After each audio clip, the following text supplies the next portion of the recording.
statistical, mathematical fact never has been down. has broken every single record. There is no asset that has come close. It's the only thing in the industry that was not touched, that was not hacked, and it never fails doing what it promised in 2009. It's never What's failed. the best performing asset the world has ever seen? And you'll find out that it's Bitcoin. Hello, Bitcoiners. Hello, traders. Hello, followers. Hello, supporters, and everyone else. I've surprised you.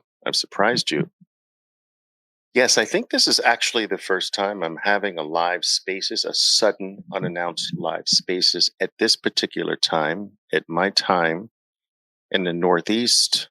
I'm actually not in the Northeast, but well, for some I'm in the Northeast, and it's about 10:30 p.m. my time.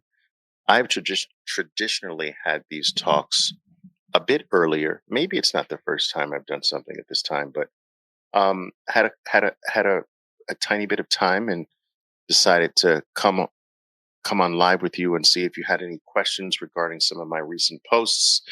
But let's talk Bitcoin, guys. And don't be shy. Step up to the plate. If you have any questions, if you have any comments, if you have any topic that you'd like touched on, let's do it.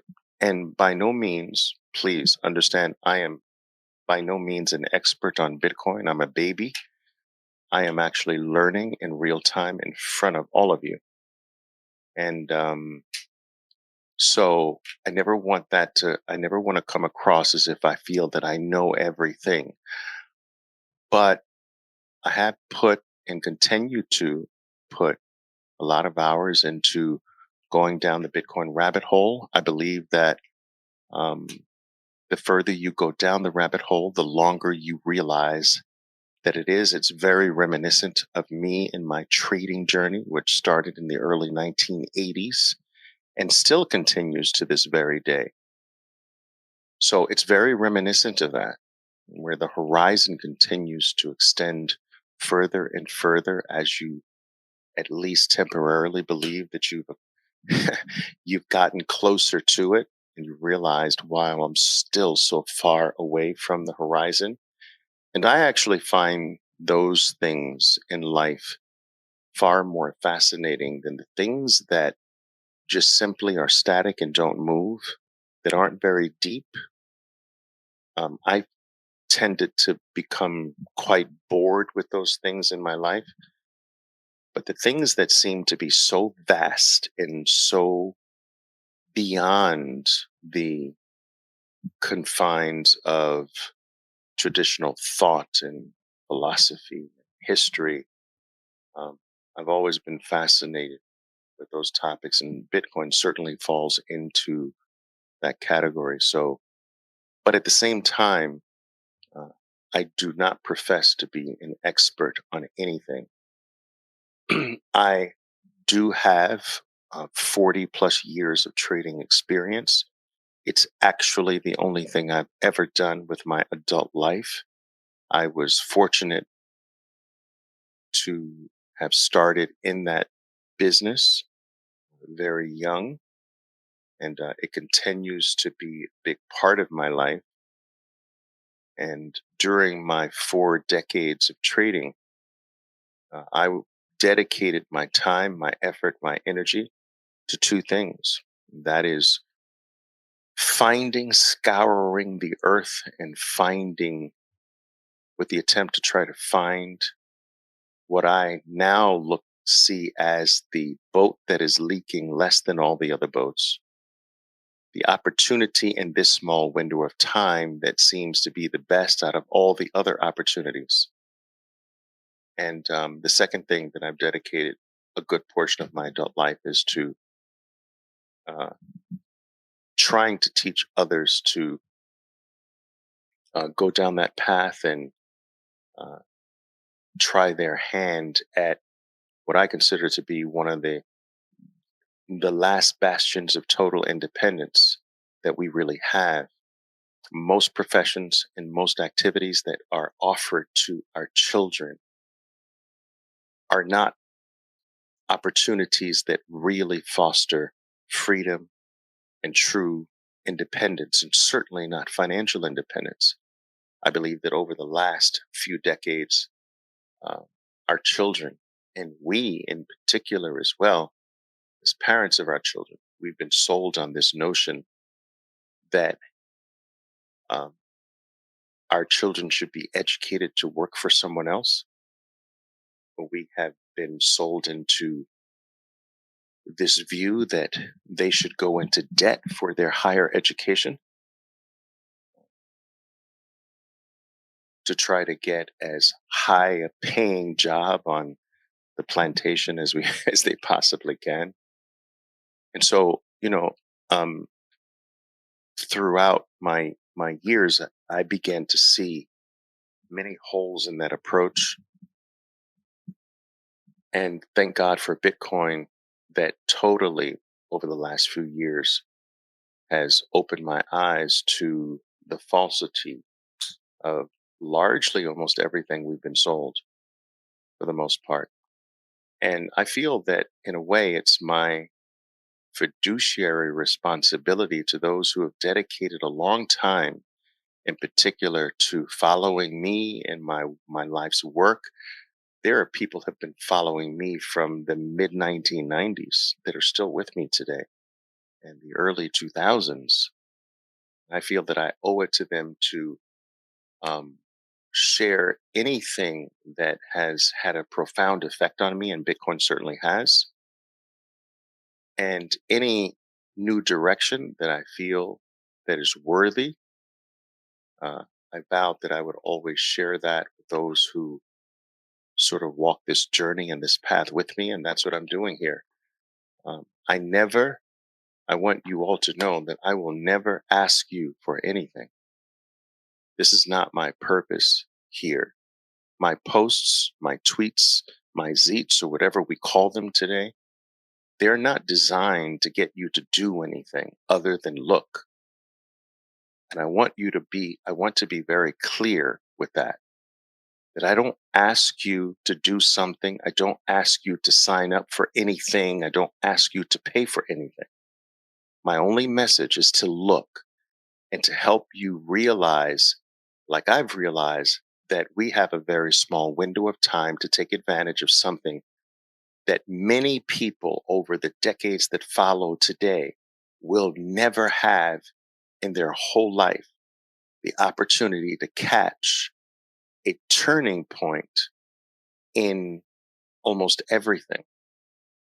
There are only a small number of times, in my opinion, where the human race, and I hate to wax so dramatic here, but there are only a very small number of times when the world is at a point of discovering or realizing something so new and so impactful that it changes the course of the entire human experience. And I believe that Bitcoin is that. And we've had them before. We've had them with the discoveries of things like fire, even the discoveries of things like the wheel, the double accounting system changed life. The pen, the written pen, changed life. The point at which information and knowledge was made available in a ubiquitous way, or in a more ubiquitous way, to the entire race through the printing press. These things are happening with greater regularity, but the regularity that they're happening in, despite being faster, is still a regularity that spans generations. And so I believe that we are fortunate at this particular point to be living right now at a time when I believe our bloodline will look back and they will wonder, how was life when you and I were able to buy Bitcoin? I believe that our future generations will wonder how we could ever think about selling this or trading this for something else. How could we doubt it?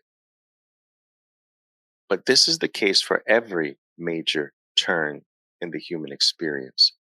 The same doubts existed with the internet. It's a fad. It's only used for, remember this? The internet's only for criminals and porn. Is anybody old enough to remember that? It's used for criminals and porn. Does anybody remember when cell phones were going to give you brain cancer and they shouldn't be used? Is anybody old enough? Am I the oldest person here? Does anybody remember that?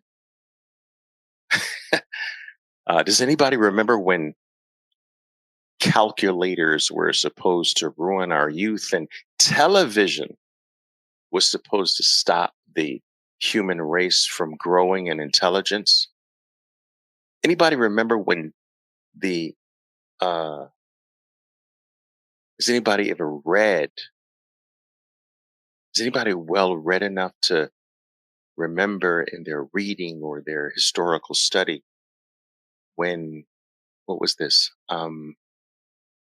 when talkies, they call them talkies, movies with sound, movies with the actors that actually spoke, because for many years before that, it was silent movies. That everyone felt that talkie movies were the talkies, they called them, the movies where actors spoke. They were poo-pooed. These movies were relegated as stupid and faddish because true acting was showing your expression and your emotion without the benefit of sound in your mouth. Does anybody remember when cars, which originally were not called cars, they were called horseless buggies?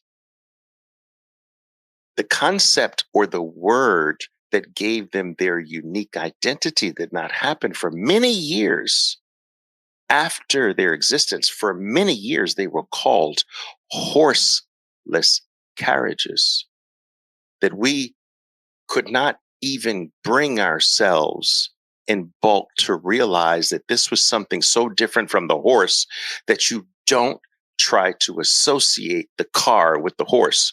But for many years, we associated the car with the horse because we could not think out of the box. All we knew was transportation by the horse. And they were called horseless carriages. And does anybody remember during that time when the excuses or the poo-pooing of the car was, but they break down?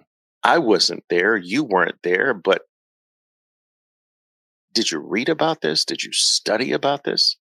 Did you study about all the new technology that came into the human experience that every single person almost doubted at first?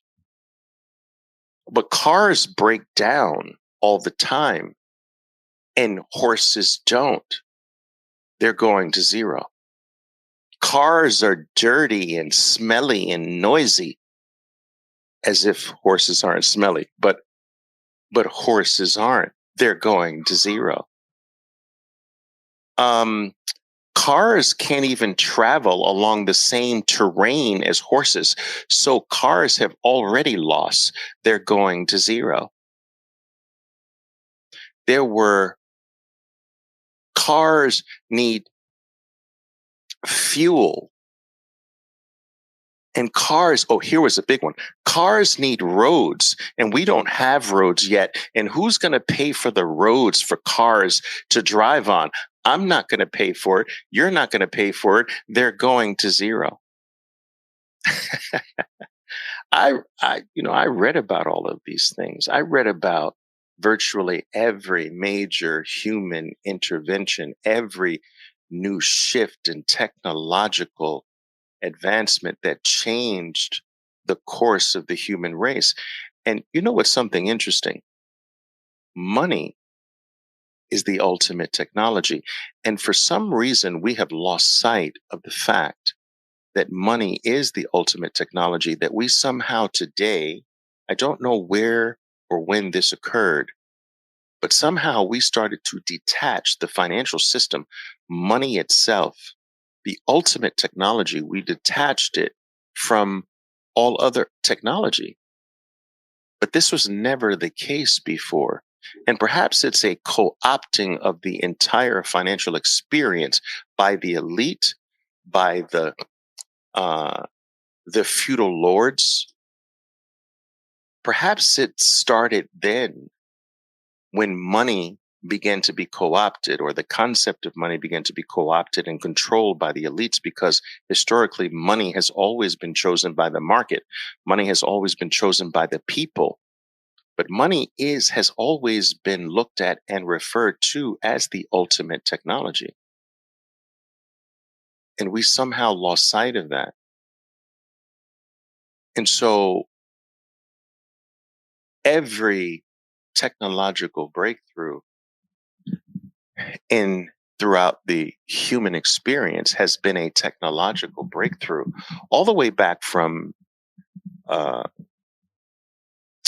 I would say, the fishermen of old, where two men are in a river, two primitive men are in a river, and each are fishing with their hands.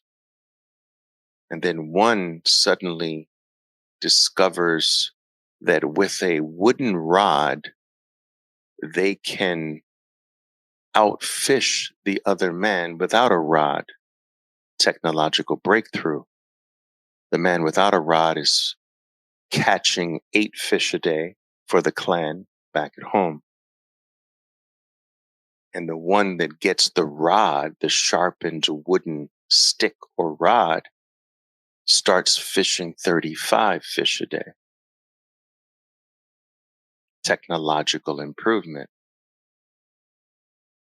And we understand these technological breakthroughs this way. We understand them, a man with a horse who's tilling the ground versus the man in a tractor tilling the ground. Or we see these technological breakthroughs in the art of war. The man with a bow and arrow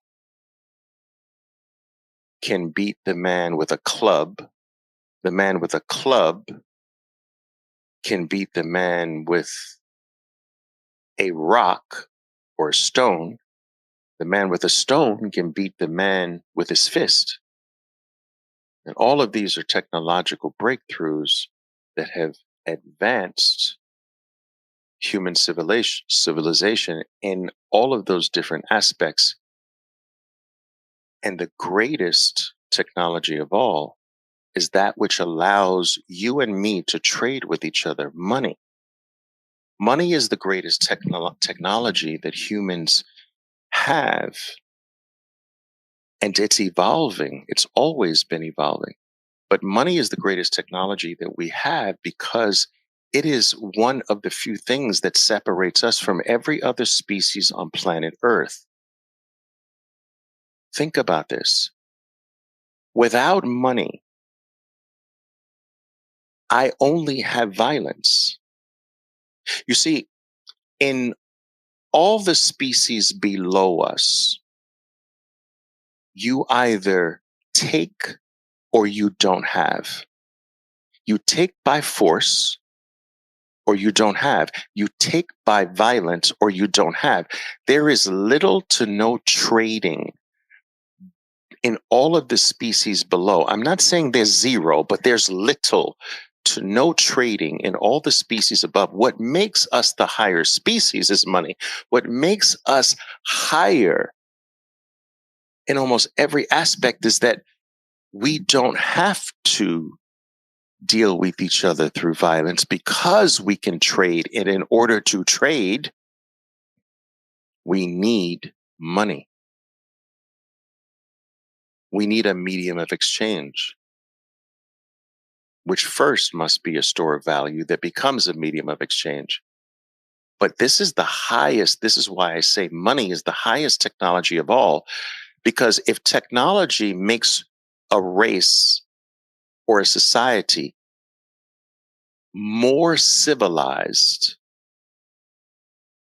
then the ultimate technology is money, because money is the thing that makes us different from every other living species that we are aware of. Trade is what separates us from animals. And trade, in order to be conducted, must have money. And this is a very powerful understanding. This is very powerful when you truly understand money from the technological point of view. And so Bitcoin has arisen, or has been discovered, I should say, as the most recent technological evolutionary step in money. It is not new in many respects. It's a new rendition of a movement that has been happening through the entire history of mankind. The constant improvement of that tool that first started with a stone, that then went to a wooden stick, a sharpened wooden stick, to other more advanced tools, to so forth and so on, until we are here at the Bitcoin step, in my opinion. And I believe this step will last beyond our lifetimes. So it's very, very powerful. Anyway, guys, what questions do you have? I like that. Chucky E sent a picture of the horse riding a car. If you were to look back at that period of when everyone seemed to be resisting cars because horses were living and cars were not, and what would happen to the horses if we adopted cars as our main form of transportation, and that horses are less dangerous and cars are very dangerous. This became such a huge movement against the car that I believe this happened in Europe. You have to correct me if I'm wrong. I believe it was in Europe.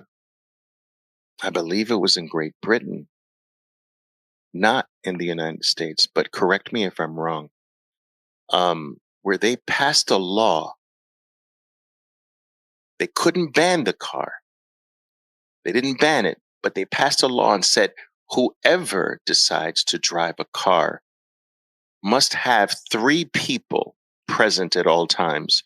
The driver of the car. The driver of the car must have a designated engineer. An engineer must accompany the driver at all times to ensure that the function of the car is always proper. So the driver needed to hire an engineer, a license. I don't know if they had licenses back then, but a full-fledged engineer. And they needed a third person by law. This was passed by law in Europe somewhere. I think it was Great Britain. The third person was a flagsman. So every car had to stop at every corner. The third person had a flag, and they had to get out of the car at the corner. They had to wave the flag until all the horses stopped. And if the horses didn't want to stop, you stood there and you waved. If it took 5 minutes before all the horses stopped, then it was 5 minutes. If it took 30 minutes, then it was 30 minutes. If it took 4 hours, then so be it. It takes 4 hours.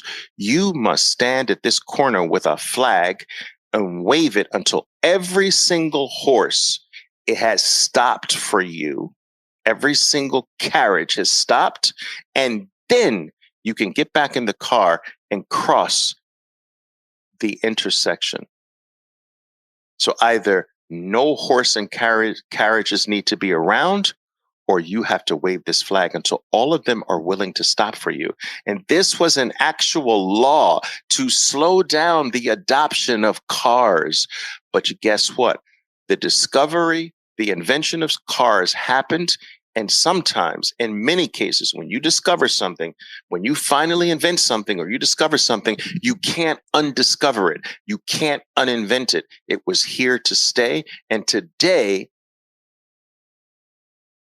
very few people use horse and carriage as their form of transportation on the ground.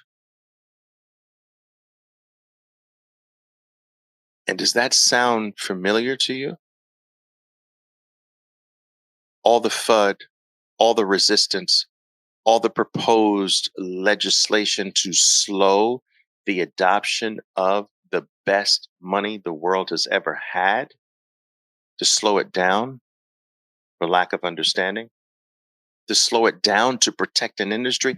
Think of the entire industry that had to be protected when the entire world largely used horses and carriages for transportation. Think of all the people that went to school to learn how to care for horses. Think of all the businesses that were passed down from generation to generation that sold all the food and all the all the paraphernalia for horses, all the the horses. Think of the medical field that treated the horses.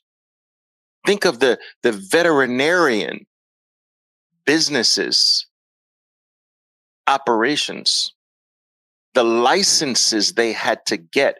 Think of all the horse stores. Think of all the the the stable builders and all the care specialists, the trainers. Think of the training businesses. These were huge businesses back in the day because the world traveled by horse. And think of trying to protect that from this horseless carriage. You mean this is a form of transportation? You don't need us anymore. You don't need the trainers of horses. You don't need the people that sell horse clothing and horse saddles and horse medicine and horse food and horse stables. What is this? There was this huge movement to protect that entire economy. And where is it today? Well, it's actually up where I am right now. I'm in Wellington, Florida, and this is the capital. This is the equestrian capital of Florida. My girls, my girls jump, but that's a different thing. That's for sport. This was at a time when we're talking about the modus operandi of transportation. It's crazy. I find that far too many people have no sense of history. I find that there are two things um, that sadly is missing from the knowledge base or educational processes of most of our young in the world today, and that is a sense of history. History is largely missing, and I am not talking about the limited history that is taught in our formalized educational system. That's really pathetic history, and it's very tainted history. I'm talking about real global, worldwide history, the history of empires and how they came and how they fell, and the history of warriors and what gave them their edge, and what was the ultimate reason for their demise, and the history of breakthroughs in human society, um, histories of religion, and all of these things play into, I think, a deeper understanding of life today, and that's missing. In addition to that, the history of money, the ultimate technology of all, is missing. I don't believe that it's by mistake that no child can answer the question, what is money? I don't think it is a mistake that no adult or very few adults can truly give you a coherent answer to that question, what is money? Why? It's not taught. Money is not taught. Money is not taught at any level. Oh, economics is taught. That is a pseudo social science. It's pseudo social science. I'm not talking about economics. I'm not talking about propaganda. That's just a slight cut above propaganda economics, right? Because economics. It's very opinionated. It's like astrology. It's astrology. It's the astrology of money. So I don't really regard economics as being truly part of what true money is. But most people can't answer what money is. Most people today think money is created by governments when that has never been the case for thousands upon thousands upon thousands of years. That money ruled, money by decree, or money created by governments, mandated by governments. That's a very, very that's a relatively new experiment in the human race. Money was never that throughout history. Um, and so, at any rate, I find that it's sad that these two things are largely missing: the understanding of money and the evolutionary process that money has taken, which I guess is a subset of history. And then there's the broader historical context of human experience, human life, how we've arrived from point A to point C at this particular point. And I find that the lack of those two things really sort of makes a person a slave, or makes a person more easily a slave. Because if you think about this, if you don't understand where you've come from, how can you ever know where you're going or where you should be going? There must be some reference point from a historical point of view. There must be some deeper understanding of where you are from, where you've come from, where has the race come from, and by what processes have has the race come from point A to point C. But just to wake up in point C and not know that there was a point B and point A, and to know the process that caused us to get from point A, B to C, I think makes you more susceptible to being a slave, to being told you don't know where you've come from. So you're told where you come from. You're told what you are. You're told what you should be. And not knowing your history makes you just accept that. And not knowing what money is probably the greatest tool that ensures slavery, because money just might be the most important thing human beings have access to. And I know that I think that might wax very difficult for some people to swallow, because from a religious point of view, we've always been taught to frown or look down on money, that money is the root of all evil and things of that nature. And I beg to differ with that, because money represents a symbol of our lives. You give your employer or your slave master or your boss, whatever word you want to apply, is your choice. But you give your life for 8 hours a day or 40 hours a week. That is your life. Your life is made up of time. That is your time.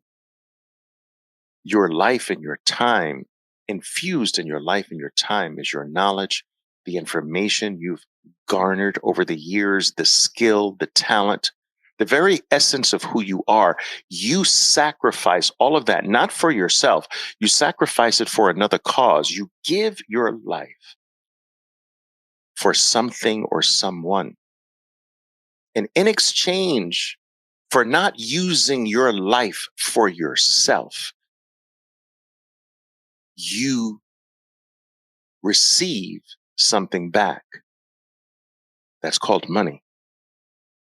That money is the symbol of the life you gave, the energy you gave, the 8 hours a day you gave, the time waking up, getting prepared, getting dressed, getting in your car or taking the bus or train to work and coming back.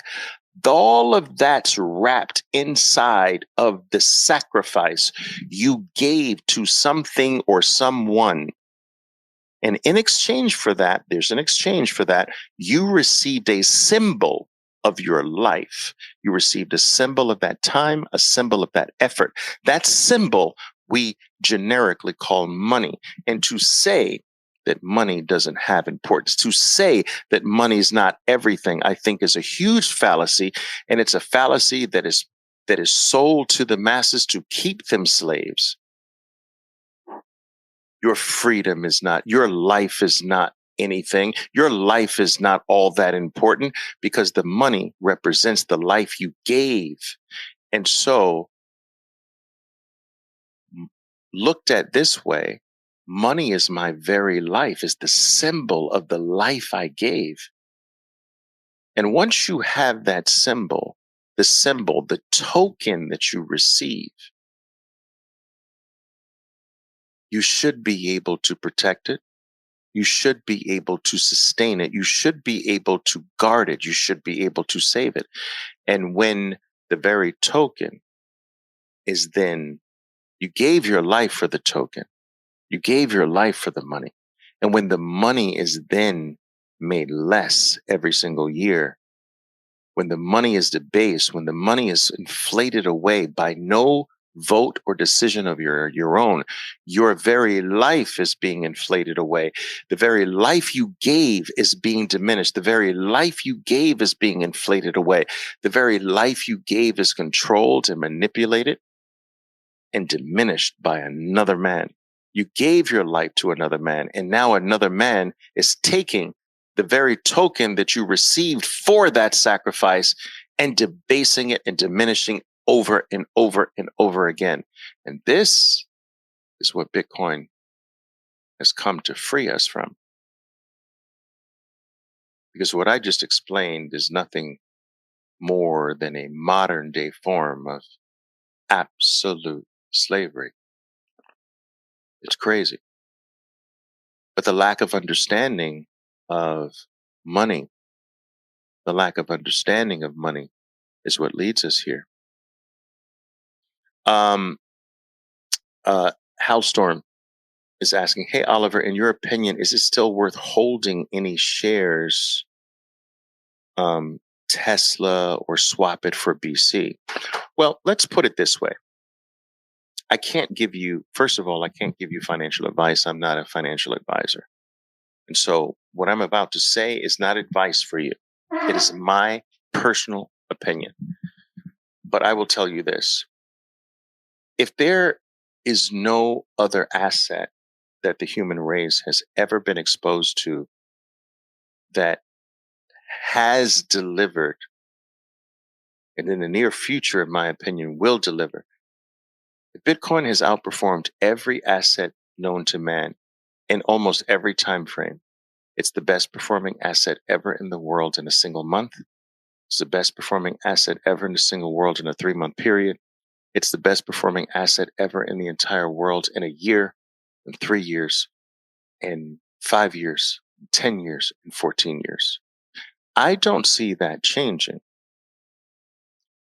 It is so far ahead of every other asset that all the other assets or second place, actually, I've always joked about this. Second place asset, which is the NASDAQ thinks it's first.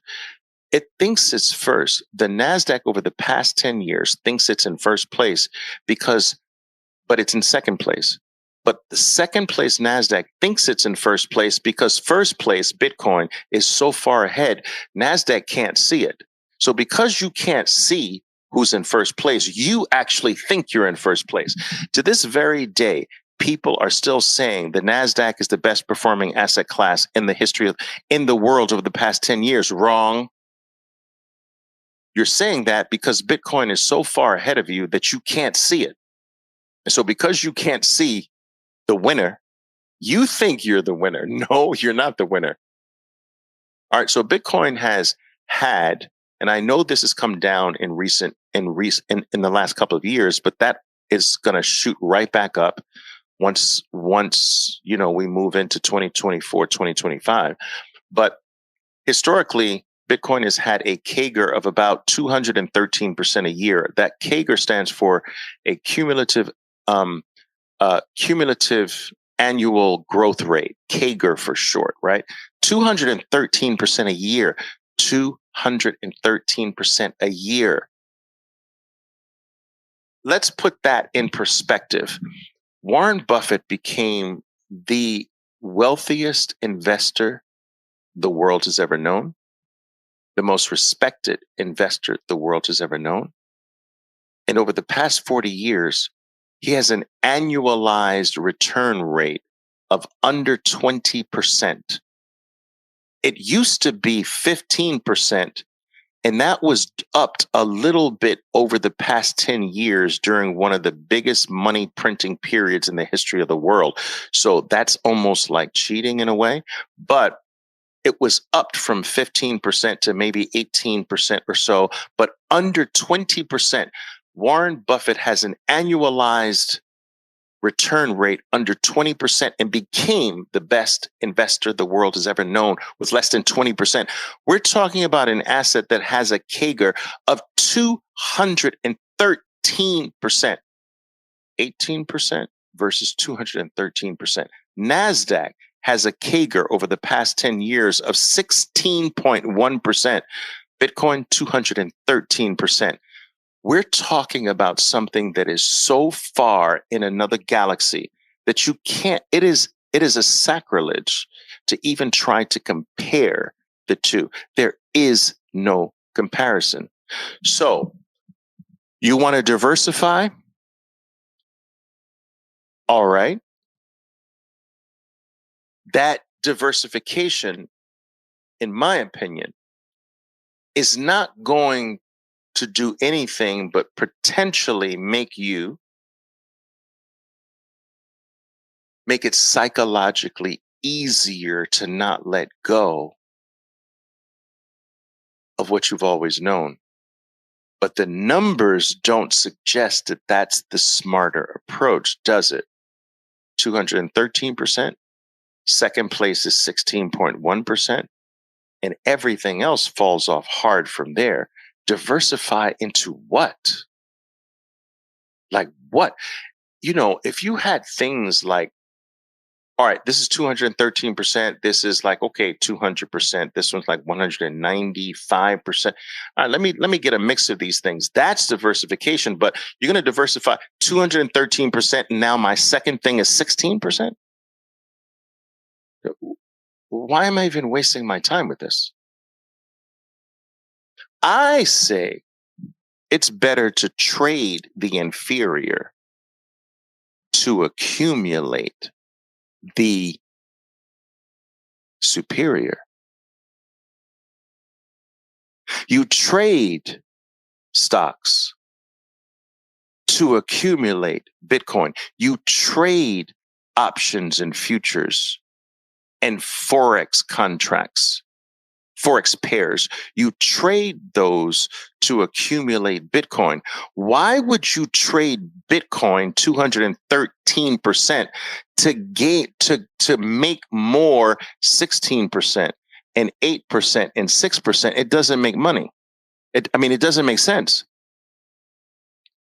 Cash is negative. So cash is negative 8%. So why would you trade Bitcoin plus 213% CAGR for an item that is negative 8% CAGR? Why would you trade Bitcoin for cash? Why would you do that? I know when I'm always saying anyone who is still on this notion that you should trade Bitcoin has a low IQ. I say it, and there's a part of me that really believes it, but I really more say it for shock value to get you to frickin' wake up. You don't trade the superior for the inferior. That's like a slave who's finally earned his way out of slavery into the superior state called freedom. And he said, you know what? I've been riding this freedom thing for a while. So I think that it's time for me to get out of freedom and go back to slavery, go back to the plantation until I believe it's a better time to go back to freedom. Are you freaking kidding me? I have Venezuelan followers that can teach almost all of you lessons you don't obviously know, the ones who still want to trade Bitcoin. They will tell you, if I ever get an opportunity to change my Venezuelan bolivars for US dollar, you can bet your last breath that never in the history of your life or my life will I ever think for a moment to switch my US dollars back to the Venezuelan bolivar. Are you freaking kidding me? I escaped the Venezuelan bolivar. I'm finally free and I'm going to go back. That's how silly some of you sound about, well, Oliver, why shouldn't we trade Bitcoin? Are you stupid? Like, what do I have to do or say to get you to see you're going to trade what has a CAGR of 213% a year for something that is negative 8% or plus 4% bonds over the last 10 years, or real estate plus 8 or 9% over the past 10 years, or NASDAQ stocks 16% over the past 10 years? Like, what are you going to trade it for? What do you trade the most valuable thing on earth for? What do you trade the scarcest thing on earth for? The 200th most valuable thing? You take number one and trade it for number 200? Do you take number one and trade it for number 15? Like, what do you trade number one for?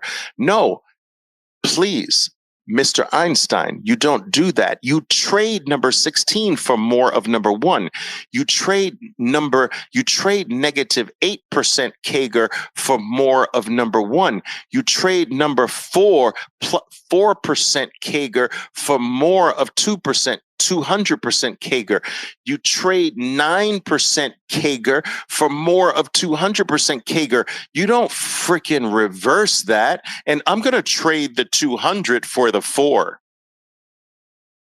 This is why I say it's a sign that you are low IQ. I'm sorry. And if you want me to stop saying that, raise the freaking IQ. I'm sorry. Someone asked me the other day, Oliver, why are you so toxic? Why are you so toxic about Bitcoin? Why are you so toxic? And I said, listen, if we were both in a burning fire, if we were both in a burning building, and I see the exit, it's right there, and you can't see it. You can't see it because for whatever reason, the smoke is in your eyes and you can't see anymore. And I can still see, there's the exit. Let's go. We have to escape this fire. And you're like, what, da, da, da, da, da, blah, blah, blah, da, da, da, da, da, da, da. And if I start pulling you and yanking you and screaming at you at the top of my lungs, we gotta go. We gotta go. We're gonna die in here. Come on, let's go. And I start yanking you and ripping your shirt off and pulling you. When I save you, if I were to save you, and you realize that, would you say, Oliver, why were you so toxic? Why were you so toxic in the fire, Oliver? You hurt my feelings, Oliver.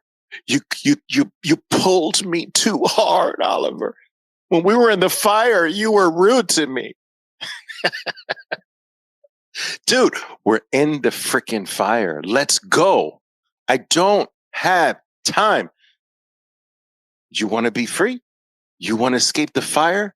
Let's freaking go, man. Stop debating me. Stop fighting. Let's go. There's the exit right there. And one day I think that many of you who think I'm toxic right now, that you'll think that way. But Oliver wasn't toxic at all. He was trying to save me. He never asked me for anything. He was just trying to point to the exit. And I wasn't listening, so he just kept talking louder and louder. And I thought that was him being rude.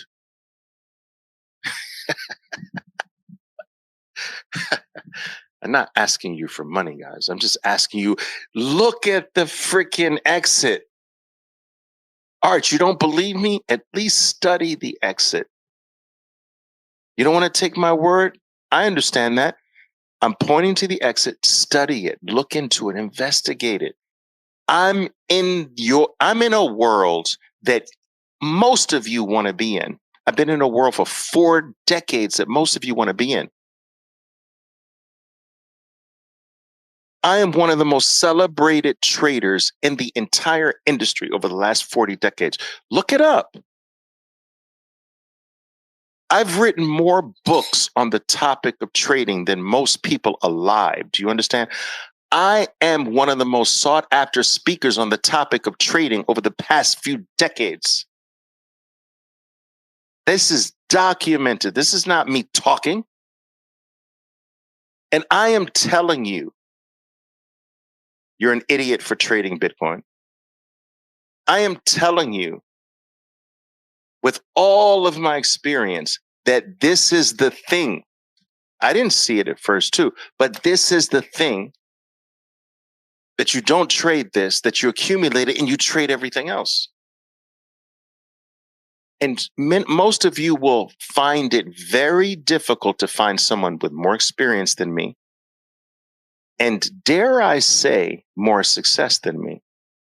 I'm not saying you can't. I'm just saying it's not going to be easy. That's all I'm saying. And so that should be, you should think about that. You should think about the fact that one of the industry's most premier traders telling you don't trade Bitcoin. And that someone who spent their whole life in this business, that's changed the lives of thousands of people all over the world, that's written books, more books on a single topic than most people you know on planet Earth, in 5 different languages, by the way. Maybe just a little bit that should make you say, you know what? Even if I think this guy is BS, let me take a slightly deeper look at this. I mean, he's not asking me to do anything but do that, right?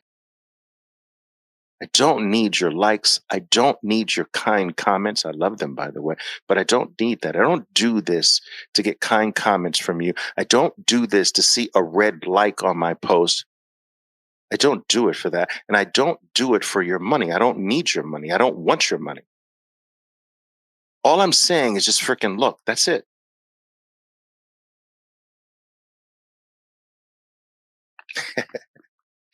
There you go, guys. I have a guys. I think I have. I'll say that in just a second. Here, Greg saying was in the cell phone business in 1991. Damn, got Greg. That's pretty incredible because I have a friend that was in the cell phone business very early. I don't know if he was in the cell phone business that early in 1991, but that is freaking early, Greg. But this friend of mine, he used to, and so I think I can say this because I'm not mentioning his name or anything like that.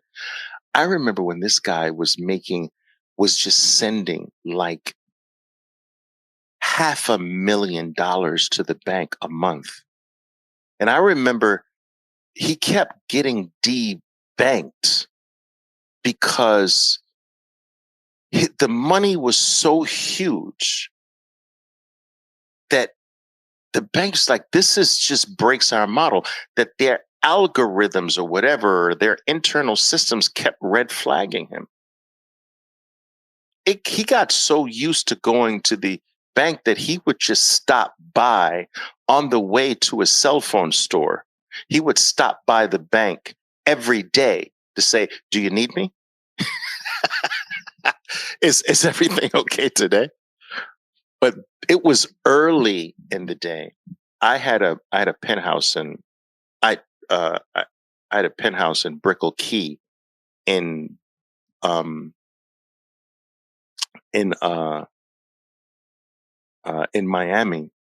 This is back in the early 2000s, and his store was just freaking rocking. So wow, to be in it that early. I know you must have some long green, Greg. That's some long green right there. Crazy. I remember these things. Guys, I think I have the most unpopular spaces on Twitter, on X. I really do. I'm the most unpopular ones. It's okay. It's okay. I'm okay with that. There's like 8 likes on here. Thank you. What else? There's 1, 2, 3. There's 4 comments. I'm gonna get the bottom of the totem pole. It's okay.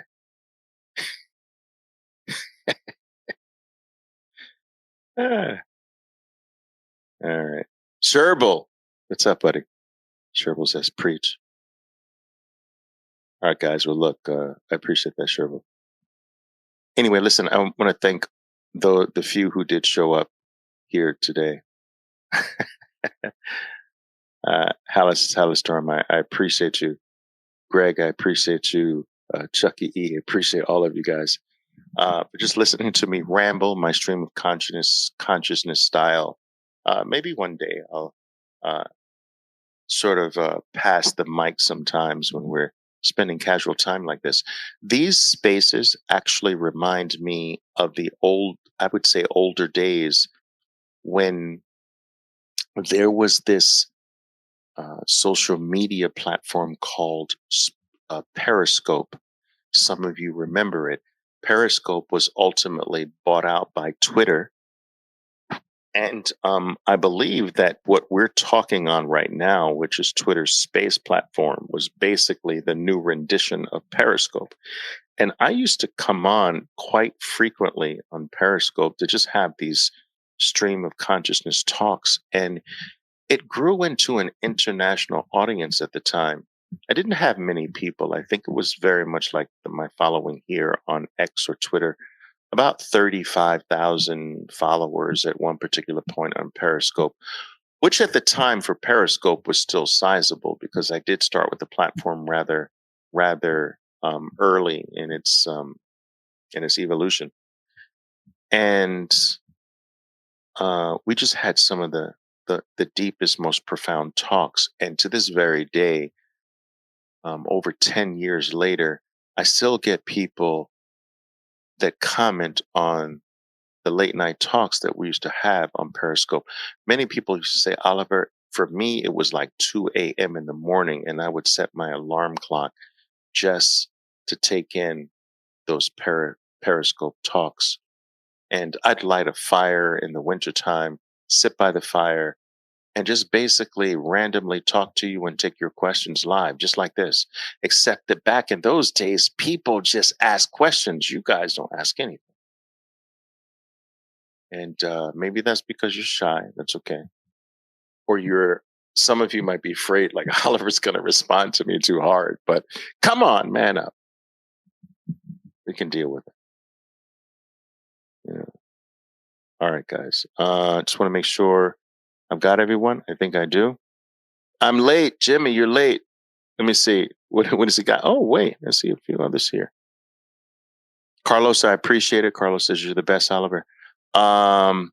Ray Poot, you have one of the best BTC Twitter handles. I get all people to follow you, even no corners. I appreciate that, Review. I really, truly appreciate that. I really do. Oliver, Jimmy, this last one I'll take, and then I'm going to let you go, guys. Jimmy's asking, Oliver, I remember you quite admire. I think what you're trying to say is, I remember you admiring Gary Gensler. What happened to Gensler? He seems to quite lost and unable to answer questions. Yeah, it does seem like that, doesn't it? This might not be popular, and I am going to leave you on this note, guys. But this might not be popular, what I'm about to say. But I think that even if you followed me for a little bit of time, you understand that I don't really care what I say is popular or not. But I know this is going to be very unpopular. I believe that I sense somehow that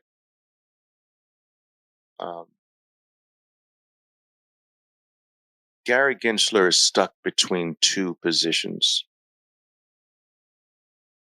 He is stuck between an administration who bears down a great deal of pressure on him and his organization and his administration, his administration. I think there's a great deal of pressure that he has to deal with from the current administration, who I believe that most of us here, if you're in the space, in the industry, in even a cursory way, understand is really, truly not a friend of the digital space, right? So I think that pressure is very constant. I also think this is just speculation on my part because I don't know Gary Gensler, but I sense that he has become a bit more of a Bitcoin maximalist. And I think that while you can find comments from him in the past where he's believed that certain other shitcoins had some decentralized value to themselves, that he has evolved like many of us have to the point where, no, I was wrong about that. It's Bitcoin and Bitcoin only. I believe that this is why he has pressured Coinbase to get every other shitcoin off their platform as possible. I think that's why he really wants Binance gone. I think that his respect for Satoshi Nakamoto was very clear when he called Satoshi Nakamoto-san. That is a very honorable way, the highest honor you can bestow on a Japanese name, not Satoshi Nakamoto, but Satoshi Nakamoto-san. I believe that it is clear to him that Bitcoin is the only real thing. This is, again, only speculation, and that everything else is bullshit. But he is in a political position where he can't really say that. And so when you press him on that and you lump Bitcoin with everything else, he can't give you clear this way or that way. It is not time for that. I also think that the SEC is mired in they're involved in a far more ongoing legal situations that the public knows. The public knows about the really high profile ones, but there's hundreds of them going on.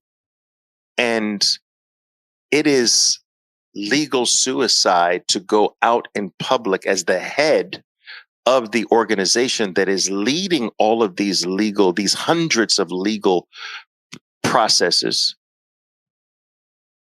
And so he's got to be extraordinarily careful because everyone is looking for one single slip up when there are hundreds of things going on at the same time. I also think that there is a plan to basically eventually move to rule that everything except Bitcoin is a unregistered security. And that includes Ethereum. And that speaking on that too early can be detrimental to the plan. The way I look at it from the outside looking in, it's an extraordinarily difficult position to be in. You're being pressured by the current administration to kill everything. Meanwhile, you know that that is not the right thing. You are also being pressured by all the media and the public and the politicians that want to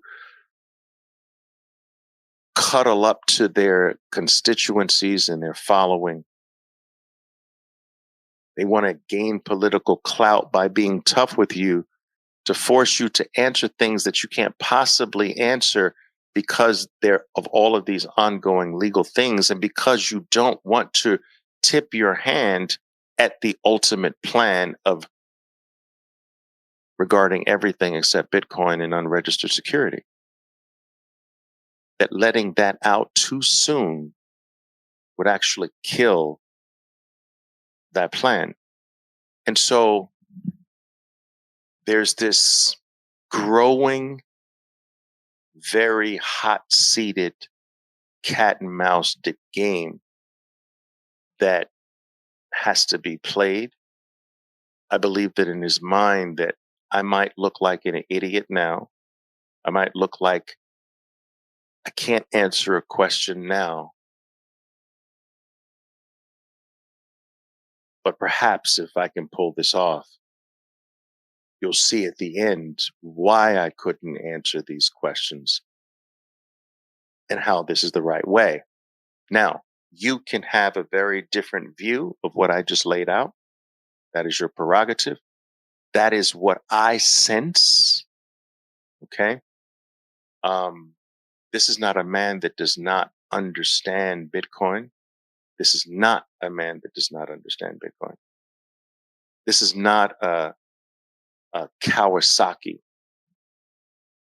who claims to have some understanding of Bitcoin but really knows nothing about Bitcoin. This is not that. I believe his understanding of Bitcoin is a lot deeper than many of your understandings of Bitcoin is. And so, but he's trapped into this political maze that he's got to this political legal maze that he's got to really walk very carefully lest he blow the whole thing up. That is my take. That is my take. And most of the people who have an opinion on Gary Gensler's stance here, they've never taken the time to listen to, I can't remember how many, it's free on YouTube, but to listen to his entire course on Bitcoin and so-called blockchain technology. But if you were to do that, you'd understand a little bit more of why I feel the way I feel.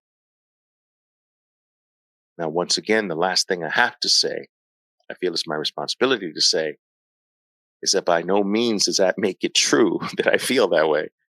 I'm speculating. It's my speculation. I have a right to my own speculation, and that's what it is, and I'm sticking by it. All right. That's it. So I hope I've answered that.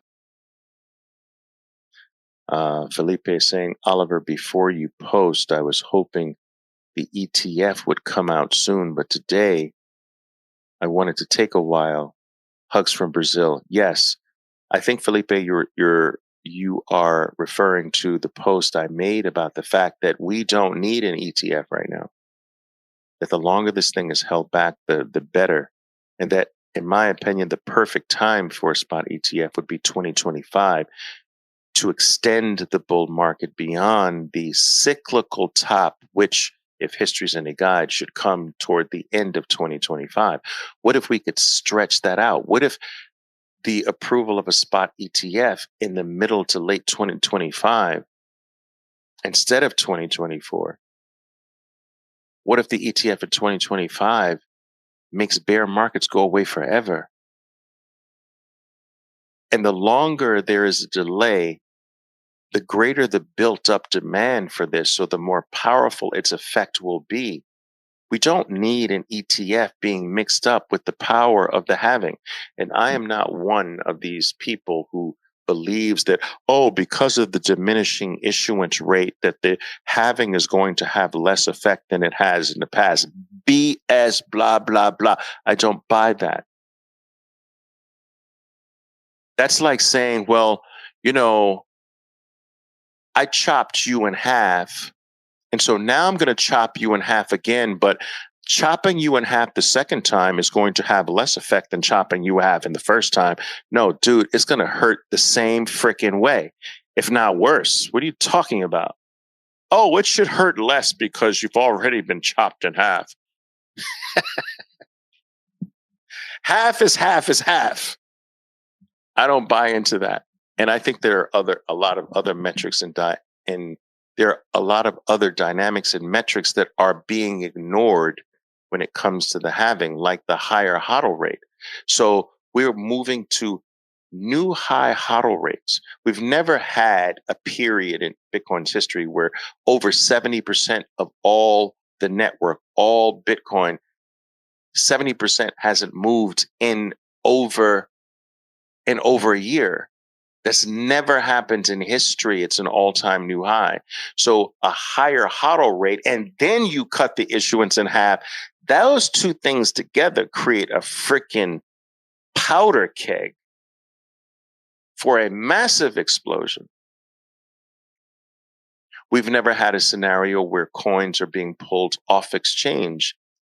Net negative supply on exchange. Throughout all other halvings, there's been a positive supply on exchange. So there are other dynamics and metrics that are being ignored when it comes to this, in my opinion, this naive notion that cutting the issuance rate in half is going to have a less effect. And I have some very bright and intelligent people propagating that. But I just think that they're not thinking deeply enough. But again, that might be an egoistic statement from me. I'll accept that, but I just think they're not looking deep enough. They're ignoring all the other dynamics. All right, guys, I'm going to run. Thank you guys for attending once again. Enjoy the rest of your night, your morning, your afternoon, wherever you are in the world. We're at this trading game again tomorrow or in the next few hours. Be safe out there, and until next time. My name is Oliver Velez, and I am your 13%er Bitcoiner. Be safe out there, and until next time. Boom!